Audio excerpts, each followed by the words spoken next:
You'd be hard-pressed to find a practice more taboo in the world than cannibalism. This is despite the fact that the earliest evidence of cannibalism dates back 100,000 years. It's an ugly secret we try to avoid every time it pops up because as a people we almost universally agree that it's absolutely horrifying. But if history has taught us nothing else, it's that horrifying things have a way of popping up again and again, even in very unexpected ways. Number 10. Pliny the Elder. We tend to think of cannibalism in a very limited number of ways. It's generally the act of either the mad, the uncivilized, or the desperate. A serial killer, people cut off from the world, or plane crash survivors. But in every case, we ascribe some otherness to the cannibal, some reason beyond what we consider normal to explain their actions. But that hasn't always been the case. Pliny the Elder is one of the most famous writers and philosophers from ancient Rome. He was a naturalist, a military leader, and in general what most people would consider cultured and educated. And that man had things to say about cannibalism. Pliny wrote about cannibalism was a part of medical treatment back in the day. He told of how epileptics might drink the blood of gladiators and imbibe their life essence. He listed a number of cures for illnesses that he discovered in his readings, all derived from human sources. Got sore gums? Scrape them with the tooth of a man killed by violence. Use the gall of a human to cure cataracts. And if a mad dog bites you, why not try pills made from the skull of a man who died by hanging?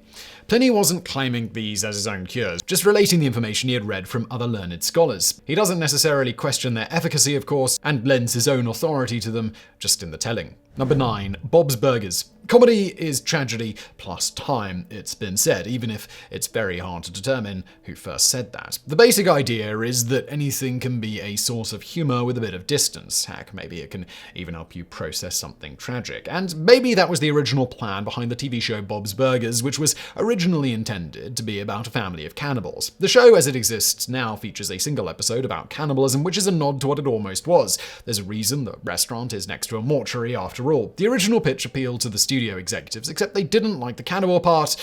Go figure. Showrunner Lauren Bouchard had come from Adult Swim and thought the dark idea would be more appealing and make the pitch go over better. When Fox turned against it, a simple tweak made the Belcher family just regular folk with a burger joint and probably freed up the writer's room to explore a lot more comedy.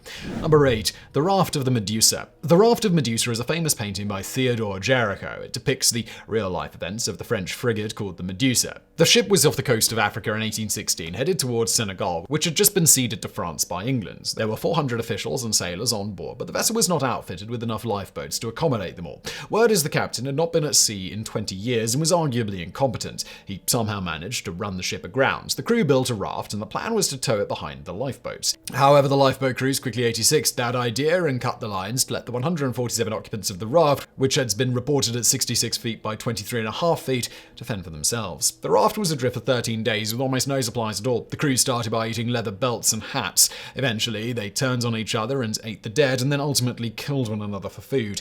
Only 15 survivors were found. Number 7. Boone Helm, the Cowboy Cannibal. Boone Helm was born in 1828 and settled into the villainous cowboy lifestyle pretty quickly. Even as a child, he was known for being tough and fighting, as well as being a remarkable drunk. After being kicked out of town, he stabbed the friend who was supposed to be traveling with him when he learned they weren't going all the way to California with him. Thus began his legendary time as a killer, and worse. After the killing, he was committed to an asylum from which he escaped. Then he went on an extended period of murder, theft, and even cannibalism, which sustained him during the cold winter months with limited supplies. When asked what happened to another criminal he was on the run with during one of his incarceration periods, he remarked, "Why do you suppose that I'm fool enough to starve to death when I can help it? I ate him up, of course." People started calling him the Kentucky Cannibal. He killed more people in Salt Lake City, Quesnel Forks, and Fort Yale. It wasn't until 1864 when his reign of terror finally came to an end after he was hanged for his crimes. Number 6. World War II POW Cannibalism. There's never really been a kind or civilized war. How could there be? But the depths to which some people will sink during wartime are the sorts of things that can be stunning when you get into the terrible details. Such was the case with details unearthed in 1992 regarding events that took place at Japanese POW camps during the Second World War. Australian forces took possession of documents when they moved into Japan, and the documents were finally reviewed years later. They detailed atrocities committed by the Imperial Japanese Army, including eating human flesh. At times, they even took it from the bodies of the living, which was even approved by the upper ranks. Indian soldiers faced the same fate when they were captured, with many soldiers and officers used as human targets. Many of the strongest and healthiest prisoners were taken away and eaten. For some time, Allied forces told these tales in the context that the Japanese had done it out of desperation as supplies dwindled, but Japanese historian Toshiyuki Tanaka found evidence that it was done as a power play. Number 5. Lab-grown human meat. It's been estimated that the lab-grown meat industry could be worth as much as $94.5 billion by the year 2030. That's a lot of science burgers. With that much money at stake, you can easily imagine that many businesses have a lot invested in this idea and are hoping for a big return, despite how leery many people seem to be about the idea of growing meat in a lab. One of the big selling points for lab meat is that it's better for the environment, less damage from having massive herds of livestock, and also no livestock to be killed. So the appearance of it being a better idea looms large, but not everyone agrees, and that includes those behind Ouroboros steaks. What is essentially an art project sought to show that the lab-grown meat industry is not as animal-friendly as it seems. They say the cells used to cultivate the meat still come from cows, which are still slaughtered, so to draw attention to this, they grew their own steaks out of cells from humans. Yep. They grew human meat. Technically, it's not cannibalism, but anytime you have to say something isn't technically cannibalism, you're already on the losing side of the argument. The kits to grow your own meat were just a part of an art project, however, and they aren't available for mass consumption. That said, they really did grow their own human meat.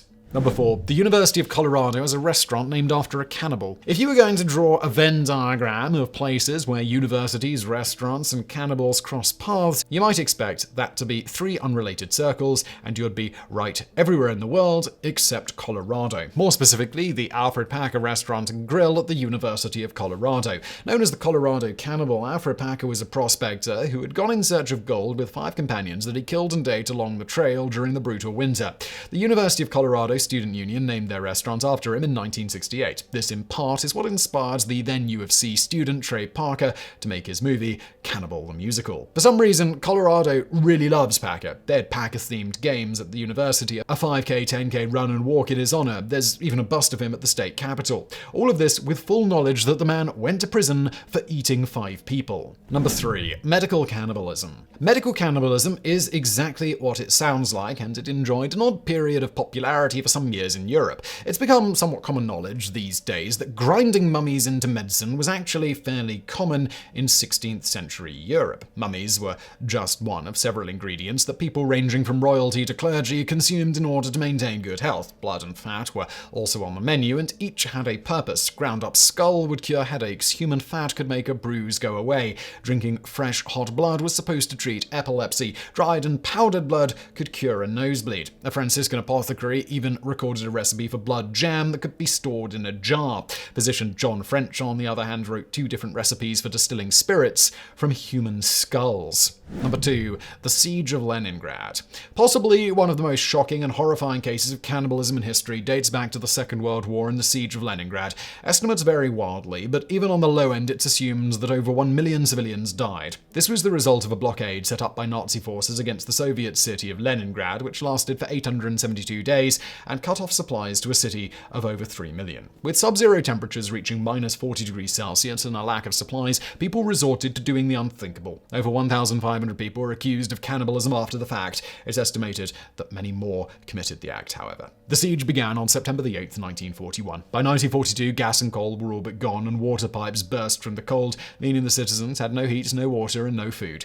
People burned their furniture, their clothes, and their books. In November, there were 11,000 casualties. In December, 53,000. Bodies piled up because they couldn't be buried. With no other source of food and new corpses piling up every single day, it's very easy to understand what happened. So many people committed the act that they had to categorize them either as corpse eaters, those who ate the dead, or person eaters, those who killed the living to eat them. Number 1. The man who cooked and served himself.